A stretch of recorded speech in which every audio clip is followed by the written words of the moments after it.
Romantic relationships are all about passion, but try telling that to your partner after you've been together for years. How in the world do you keep the sparks alive? We have relationship experts and couples, Scott and Wendy Chrostek, here to share what to do when you get too comfortable with your partner. How long have you guys been together? 12 years. We celebrated actually our anniversary on Sunday. So you passed the 7-year itch. Yes. You passed the 10-year mark. Yes. What is the first sign that you know, if you're watching at home, that you're a little too comfortable in your relationship or you feel stuck?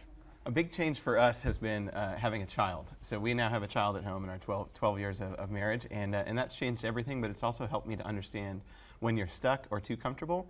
He's now at the point now where he's so comfortable with us, he says no to everything. Right. We ask him to do something, he says no, and I think that's one of the biggest hallmarks of a stuck relationship, is that you're more inclined to say no than say yes. So you're so comfortable with each other, with your rhythms, with your patterns, that you're just, the path of least resistance is to say, no, I don't think I want to try that, or no, I don't think I want to go there, or no, I don't think I want to eat out at that Oh, that's restaurant. interesting. I thought you were going to say, like, not closing the door when you're in the bathroom means you're too comfortable. I mean, I feel like we're all human, like, and that's yeah. a natural kind of deal. And so I think that kind of comfort's good. Yeah. What's not good is when you're so comfortable with each other, you're not willing to try anything new. So if you start to mirror the responses that your child gives you as parents, Yeah, Maybe then might it's be a bad probably sign. not a good thing.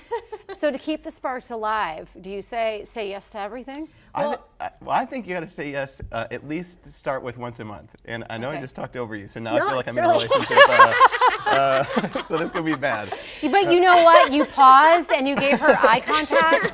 That's a very good sign. Yeah. Well, and it's important to laugh together, of Yeah. course. But I think when you think about what it means to be in a relationship, you do want to try new and different things. When Yeah. you first start dating one another, you're going on first dates, your first kiss, everything feels new. And when you get stuck, you forget that you should still try new things. So we try and say, hey, how can I make a list of all these really fun things that I might like to try, whether it's going to a scary movie or going to try some new fun thing in Kansas City, going to play arcade games, whatever it might be, try something fun and new and different with one another. Like new firsts. New firsts. Yeah, New firsts. Yeah. And you do run out of firsts after a while. So you've got to get those firsts in some way, and that would be new adventures or what have you. Why do you feel like creativity is so important when it comes to the romantic sparks? Because patterns create like predictability, and what creates like spontaneity and what creates creativity is this idea of trying something new, not doing something the same way that you've always done it before.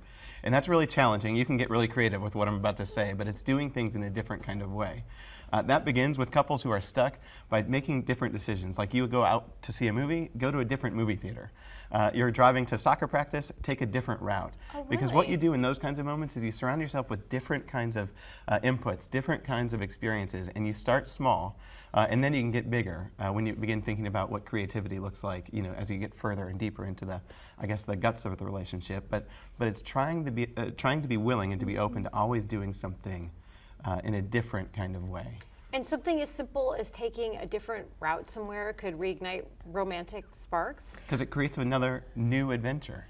Well, I think you can find ways to see something in a different light. When you're used to seeing things always the same way, if you begin to focus on something different, you might notice something in a different way, and you might see your partner in a different way. You might feel something that you hadn't imagined you might feel because you're doing things slightly differently. That's really interesting. It was an unexpected response. Yeah. But I think a lot of our viewers will take that to heart and might try that this weekend. It's a simple way to get started. Yeah. Thank you guys so much for being here. Thank you so much. Oh, absolutely. Thanks for having us. Yeah.